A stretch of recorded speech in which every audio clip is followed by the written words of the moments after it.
Hello साथियों, नमस्कार। मैं कुलदीप भारद्वाज अपने तीसरे वीडियो के साथ हाजिर हो गया हूँ, जो कि आधुनिक भारत की सीरीज़ चल रही है। तो सबसे पहले मैं स्वागत करता हूँ अपने ज्ञान कुटुंब एकेडमी चैनल में, जिसका एक ही लक्ष्य और एक ही इरादा है कि आप सरकारी नौकरी की तरफ बढ़ सकें और उसको जैसे ही नौकरी के ऑफ़र आएँ आप उसको जल्द से जल्द पा सकें। तो नोट्स बनाते रहिए। मुझे मालूम है कि एक दुखद खबर आपके सामने अभी आई है साथियों, कि 6-7 माह में अभी कोई भी नई जॉब नहीं आएगी। तो उससे निराश होने की आपको बिल्कुल ज़रूरत नहीं है। उसको सिर्फ एक मौके की तरह लीजिए और पढ़ाई में जुट जाइए। 6-7 महीने में अपने नोट्स, अपनी तैयारी इतनी बेहतर कर दें कि 2022 के इलेक्शन की वजह से जो वैकेंसी 2021 में आएंगी साथियों, ये दावे के साथ मैं कह रहा हूँ, उसमें आप तुरंत सिलेक्शन पा लें।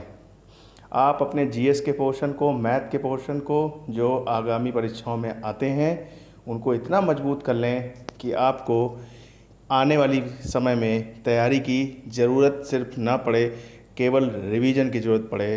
तो अपनी तैयारी करते रहिए। तो मैं कुलदीप भारद्वाज आज आपके सामने लेके आया हूँ अपना तीसरा वीडियो, जो कि वायसराय के बारे में चल रही थी सीरीज, उसके बारे में है।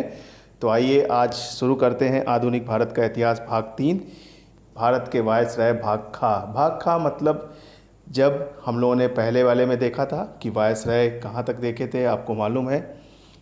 आपको पिछले वीडियो सीरीज़ में आपने देखे होंगे, 2 वीडियो सीरीज़ आए थे, बंगाल के गवर्नर जनरल, उसके बाद वायसराय।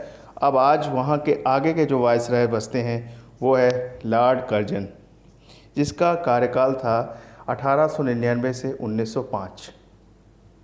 इसके बारे में कहा जाता है ये अत्यधिक अलोकप्रिय, जिसको पसंद न किया जाता हो, और इसके बारे में अत्यधिक क्रूर और अलोकप्रिय शब्द जैसे इसलिए जो प्रयोग किए गए वो बाल गंगाधर तिलक ने यूज़ किए थे।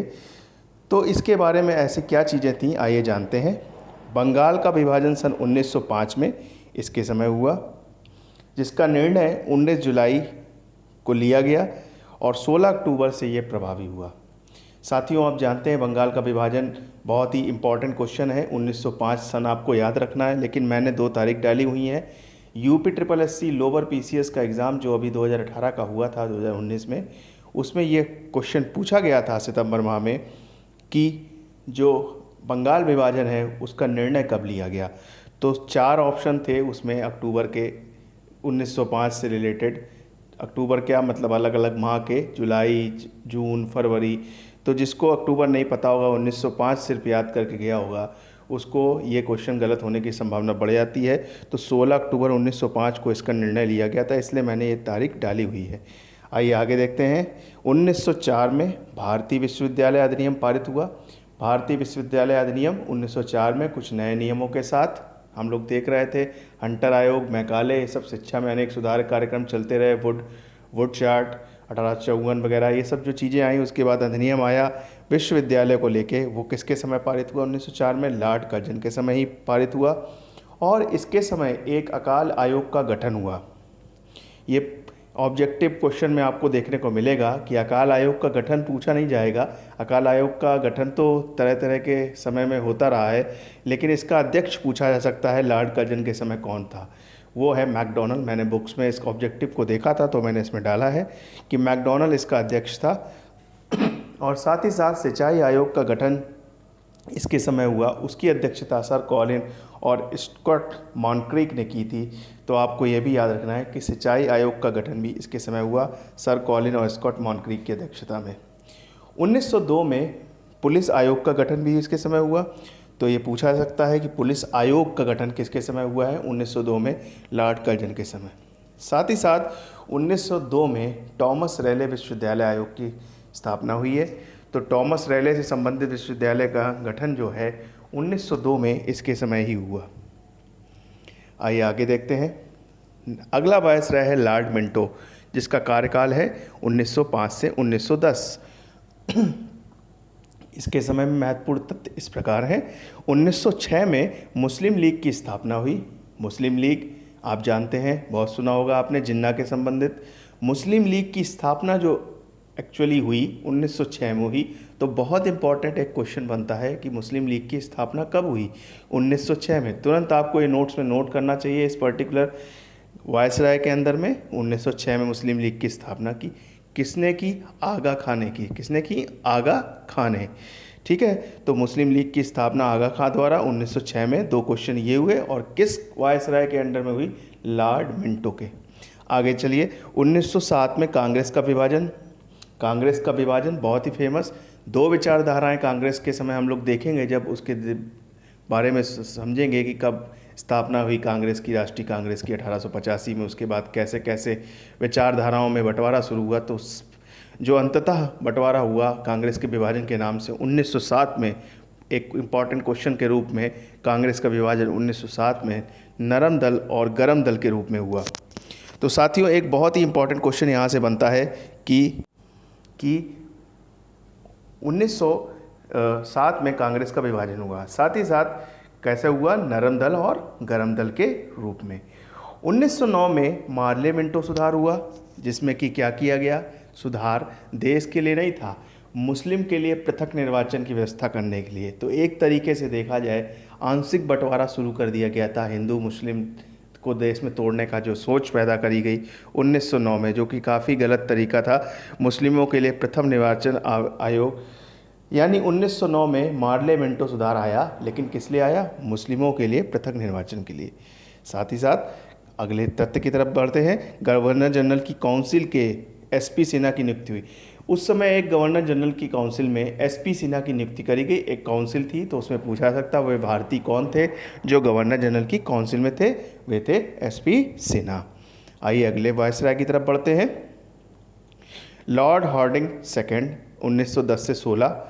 1911 में इनके समय एक अहम निर्णय हुआ, जो 1905 में आपने पढ़ा था कि बंगाल का विभाजन हुआ था। 1911 में उसको रद्द कर दिया गया। तो आप लोग विभाजन तो याद रखते हैं, लेकिन उसका का रद्द करने का समय भूल जाते हैं। तो 1911 में था।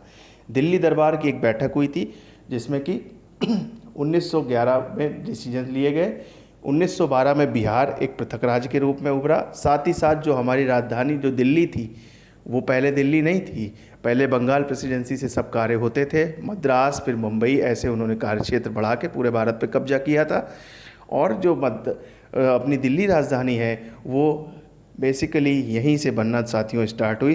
तो ये क्वेश्चन भी बनता है कि दिल्ली हमारी राजधानी कब बनी? 1911 के नियम द्वारा 1912 में राजधानी बन गई। और एक इम्पॉर्टेंट क्वेश्चन आता है कि 1916 में बनारस हिंदू विश्वविद्यालय की स्थापना हुई, किसके द्वारा की गई? माननीय मदन मोहन मालवीय द्वारा। तो बहुत इंपॉर्टेंट क्वेश्चन है कि मदन मोहन मालवीय द्वारा 1916 में BHU जिसको बोलते हैं उसकी स्थापना हुई। लॉर्ड हार्डिंग सेकंड उस समय हमारे वायसराय थे। आइए आगे बढ़ते हैं। चेम्सफोर्ड 1916 से 1921 इनका कार्यकाल है। होम रूल आंदोलन 1916 में जो कुछ हुआ भारत में आयरिश महिला द्वारा मद्रास में, तथा बाल गंगाधर तिलक द्वारा कब हुआ? पूना में हुआ। तो एक चीज़ याद रखिएगा कि होम रूल आंदोलन का जो मूल जड़ थी वो बाहर थी हिंदुस्तान के 1916 में, लेकिन यहाँ पर पूछा जाए मद्रास में वह आयरिश महिला कौन थी, तो कमेंट बॉक्स में मैं साथियों आपसे जानना चाहता हूँ वो आयरिश महिला कौन थी। कि आपकी सहायता के लिए सिर्फ ये बताना चाहता हूँ वो आयरिश महिला हमारी कांग्रेस की अध्यक्ष भी रही है। और आयरिश शब्द से आप पकड़िए वो कौन महिला थी। तथा बाल गंगाधर तिलक ने पूना में हमारा क्या किया? होम रूल आंदोलन को स्थापित किया। मॉन्टेग्यू घोषणा 1917 में, चेम्सफोर्ड मॉन्टेग्यू घोषणा 1917 में आई, जिसमें कि चेम्सफोर्ड और मॉन्टेग्यू की अध्यक्षता में 1917 में घोषणा की गई।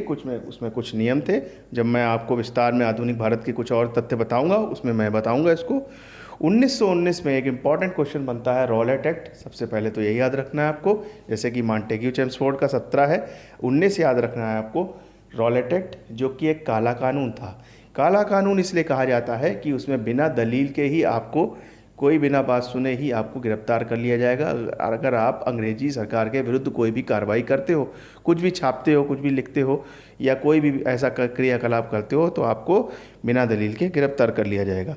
तो इसको काला कानून हुआ, इसका बहुत विरोध हुआ। गांधी जी ने इसके लिए आंदोलन भी किया इसके उसमें। 1919 में जलियांवाला बाग हत्याकांड हो गया, बहुत ही क्रूर हत्याकांड। आप जानते हैं इस हत्याकांड के बारे में? अप्रैल में हुआ था कि मई में हुआ था, ये कमेंट बॉक्स में आप लिखिए। तो जलियांवाला बाग, इसको मैं विस्तार से बताऊंगा ही। जलियांवाला बाग हत्याकांड इनके समय ही हुआ था। तो उस समय पूछा जा सकता है कि जलियांवाला बाग हत्याकांड के समय वायसराय कौन था? चेम्सफोर्ड। 1919 में खिलाफत आंदोलन, जब गांधी युगीन मैं प्रश्न तथ्य बताऊंगा तो उसमें बताऊंगा कि 1919 में एक खिलाफत आंदोलन भी हुआ, जो कि महात्मा गांधी के समय हुआ, और महात्मा गांधी भी इस आंदोलन में शामिल हुए। कैसे? पहले मुस्लिम समुदाय द्वारा तुर्की में एक सत्ता के पक्ष के लिए जो यहाँ आंदोलन किया गया, उसमें हमारे गांधी जी भी हिस्सा ले लेते हैं। 1920 में असहयोग आंदोलन, ये जो जलियांवाला बाग हत्याकांड की घटना हुई उससे क्षुब्ध होकर असहयोग आंदोलन शुरू किया गया था, क्योंकि उसमें गलत तथ्य दिए जा रहे थे। उसके क्षुब्ध होकर इस पर्टिकुलर आंदोलन का ये हुआ। तो 1920 में असहयोग आंदोलन की शुरुआत हुई। आइए आगे बढ़ते हैं। अगला वायसराय है लॉर्ड रीडिंग, जिसका समयकाल है 1921 से 1926। इसके बारे में ज़्यादा इंपॉर्टेंट क्वेश्चन नहीं, सिर्फ घटना पूछी जा सकती है कि मोपला विद्रोह, जब मैं आंदोलन और विद्रोह बताऊंगा तो मोपला विद्रोह 1921 में हुआ था, तो उस समय अगर वायसराय पूछा जाए तो लॉर्ड रीडिंग था। और काकोरी षड्यंत्र इनके समय हुआ था, जो कि 1925 की घटना थी। तो काकोरी षड्यंत्र भी क्रांतिकारियों द्वारा जो घटना हुई थी उसकी चर्चा भी करेंगे। आइए आगे बढ़ते हैं। लॉर्ड इरविन 1926 से 31। लॉर्ड इरविन के बारे में जो तथ्य हैं वो इस प्रकार हैं। साइमन कमीशन 1928 में भारत में आया, जिसका विरोध लाला लाजपत राय ने साइमन गो बैक के नारे से किया, और इस पर्टिकुलर आंदोलन में लाला लाजपत राय की डंडे सर पे पड़ने से उनकी मृत्यु हो जाती है, जिससे काफ़ी क्रांतिकारी उसका बदला भी लेते हैं। आइए फिर आगे देखते हैं। तो इसको याद रखिएगा, लॉर्ड साइमन कमीशन की घटना के समय वायसराय लॉर्ड इरविन था। नेहरू रिपोर्ट 1928 में आई, मोतीलाल नेहरू द्वारा, जवाहरलाल नेहरू द्वारा नहीं आई। तो 1928 में नेहरू रिपोर्ट आई। किस लिए आई थी इसकी जानकारी मैं दूंगा बाद में आपको, तो याद रखिएगा, मोतीलाल नेहरू द्वारा ही आई। सिर्फ वायसराय से कनेक्ट करते हुए हम यहाँ पर चल रहे हैं, तो वही तथ्य आपको याद रखने हैं यहाँ पर। 5 मार्च 1931 को, बहुत इंपॉर्टेंट क्वेश्चन, 5 मार्च 1931 को गांधी इरविन समझौता हुआ। किस लिए हुआ? मैं जब गांधी युग के क्वेश्चन कराऊंगा, तथ्य बताऊंगा, उस समय बताऊंगा आपको कि गांधी इरविन समझौता क्या हुआ था, क्यों करना पड़ा था, गांधी और इरविन के बीच बातचीत क्यों हुई। और ये द्वितीय गोलमेज सम्मेलन के आसपास हुआ था। तो प्रथम 2 गोलमेज सम्मेलन इनके समय हुए थे, जो का समय आप लोग कमेंट कर सकते हैं, वैसे मैं बता देता हूँ। 1930, 31, 32 में 3 गोलमेज सम्मेलन हुए, जिसमें केवल द्वितीय सम्मेलन में कांग्रेस ने हिस्सा लिया। तीनों सम्मेलन में बाकी अंबेडकर ने हिस्सा लिया था। तो BR अम्बेडकर तीनों सम्मेलनों में हिस्सा लेने वाले थे। आइए आगे बढ़ते हैं अगले की तरफ। अगला वायसराय है लॉर्ड लिन लिथगो 1936 से 43। इसके कार्यकाल के समय द्वितीय विश्व युद्ध की घटना हुई, जो कि 1939 से 45 तक चला। पहला आम चुनाव, जो कि भारत शासन अधिनियम, जिस पर बेस्ड हमारा पूरा संविधान है, और क्वेश्चन भी वहाँ पर बनेगा जब मैं संविधान पढ़ाऊँगा कि संविधान का सबसे बड़ा हिस्सा कहाँ से लिया गया है, तो भारत शासन अधिनियम 1935 द्वारा लिया गया है। तो उसके तहत आम चुनाव पहली बार भारत में हुए। 1937 में मतदान कराया गया। कांग्रेस मंत्रिमंडल द्वारा 1939 में त्यागपत्र दे दिया गया। त्यागपत्र द्वितीय विश्व युद्ध में हिस्सादारी अपनी भारत के लिए था, कि भारत के लोग भी द्वितीय विश्व युद्ध में अंग्रेजों की तरफ लड़ें। तो उसमें बात नहीं बनती है, तो कांग्रेस को वहाँ पर इस्तीफा देना पड़ता है। तो इससे खुश होकर मुस्लिम लीग ने इसको मुक्ति दिवस के रूप में मनाया। जाहिर सी बात है, मान लीजिए अभी भाजपा की सरकार है और कांग्रेस सरकार है, भाजपा की सरकार चली जाए तो कांग्रेस के मन में क्या आएगा कि वो मुक्ति दिवस है उसके लिए। तो मुक्ति दिवस के रूप में उसको मनाया। और अगस्त प्रस्ताव या घोषणा 1940 में इनके समय हुई, जो कि किसने पारित करी थी? लॉर्ड लिन लिथगो ने। किस लिए थी? भारत के लिए कुछ शासन आदेश, आगे कुछ नियम कानून उसमें लाए गए थे। वो घोषणा आपको मैं जब डिटेल में सब पढ़ाऊंगा, सारे अधिनियम घोषणा, तब मैं आपको बताऊंगा। भारत छोड़ो आंदोलन 1942 में आया, जो कि अंग्रेज के विरुद्ध महात्मा गांधी का एक बहुत ही प्रसिद्ध आंदोलन है। इसमें इन्होंने कैसे भूमिका निभाई थी सबने पढ़ा होगा, उसको भी मैं बताऊंगा आंदोलन में। तो 1942 में जो आंदोलन हुआ वो इनके समय ही हुआ था। और 1940 में चर्चिल इस समय प्रधानमंत्री बन गए थे आपके ब्रिटेन में। तो आपको याद रखना है कि जब 1940 में अगस्त प्रस्ताव या भारत छोड़ो आंदोलन 42 में हुआ, तो उस समय प्रधानमंत्री कौन थे? चर्चिल थे। और एक क्रिप्स मिशन आएगा, आप लोग को मैं बताऊंगा, तो 1942 में इनके समय ही आया था, जो कि भारत में संविधान और कुछ नए नियमों के साथ आया था, जिसको गांधी जी ने दिवालिया चेक भी कहा था। और इसको अभी आगे हम जब चर्चा करेंगे तो उसको और डिटेल में पढ़ेंगे। आइए आगे बढ़ते हैं। अगला वायसराय है लॉर्ड वेवेल। इसका कार्यकाल है 1943 से 1947। अंतरिम सरकार का गठन इनके समय हुआ सितंबर 1946 में। 16 अगस्त 1946 में मुस्लिम लीग ने इसे सीधी कार्रवाई दिवस के रूप में मनाया। अब इसको पहले दो ध्यान समझिए। अंतरिम सरकार का गठन इनके समय हुआ सितंबर 1946। जो आज़ादी के पूर्व सरकार अंतरिम सरकार बनी वो 1946 में इनके समय ही बनी, क्योंकि इनका कार्यकाल है 1943 से 47। 16 अगस्त 1946 में मुस्लिम लीग ने सीधी कार्रवाई दिवस के रूप में मनाया। हुआ क्या, पाकिस्तान की मांग को आंदोलित रूप देने के लिए, क्योंकि क्रिप्स मिशन के बाद कैबिनेट मिशन आता है, अभी मैं इसी में बताऊंगा, उसके बाद उनकी मांगें जब नहीं सुनी गई तो सीधी कार्रवाई दिवस के रूप में उन्होंने एक आंदोलन अगस्त में स्टार्ट किया, जिसको सीधी कार्रवाई दिवस में देश में अनेकों दंगे हुए पाकिस्तान की मांग को लेकर, जिसको सीधी कार्रवाई दिवस के रूप में मनाया जाता है। 1946 में 9 सैनिकों का विद्रोह भी इन्हीं के समय हुआ, अपनी कुछ विशेष मांगों के समय। तो 9 सैनिकों का विद्रोह किसके समय हुआ पूछा जा सकता है, तो याद रखिएगा 1946 में लॉर्ड वेवेल के वायसराय के अंतर्गत। फरवरी 1946 में कैबिनेट मिशन भारत आया था। ये भी इसलिए आया था कि भारत में क्या हो, संविधान की एक रूपरेखा लिखी जाए, संविधान का एक समय देने के लिए कि संविधान कैसे लिखा जाए। भारत में उसमें विचार विमर्श के लिए एक टीम आई थी, तो ये 1946 में आया था। इसकी विस्तार में चर्चा हम आगे करेंगे। संविधान सभा का गठन 9 दिसंबर 1946 में किया गया। संविधान सभा, अब आपकी वही बात आ गई, कैबिनेट मिशन देखिए 46 में आया, संविधान सभा का गठन 9 दिसंबर 1946 को किया गया। तो जिसको हम लोग पहली मीटिंग भी कहते हैं, संविधान सभा की प्रथम जो मीटिंग हुई वो कब हुई, 9 दिसंबर 1946 के, जिसके अस्थायी अध्यक्ष सच्चिदानंद सिन्हा थे। आपको मैं संविधान वाले चैप्टर में ये चीज़ें बताऊंगा। और एक इम्पॉर्टेंट तथ्य कि प्रधानमंत्री एटली ने तभी इनके कार्यकाल के अंतिम दिनों में लॉर्ड माउंटबेटन को जून में 1947 में भारत में भेजा अपना आज़ादी प्रस्ताव हेतु। तो बहुत ही इम्पॉर्टेंट तथ्य है। आइए आगे वायसराय की तरफ चलते हैं। अगला वायसराय है लॉर्ड माउंटबेटन। तो लॉर्ड माउंटबेटन में क्या था कि ये हमारे अंतिम वायसराय थे। 1947 से 48 इनका कार्यकाल था।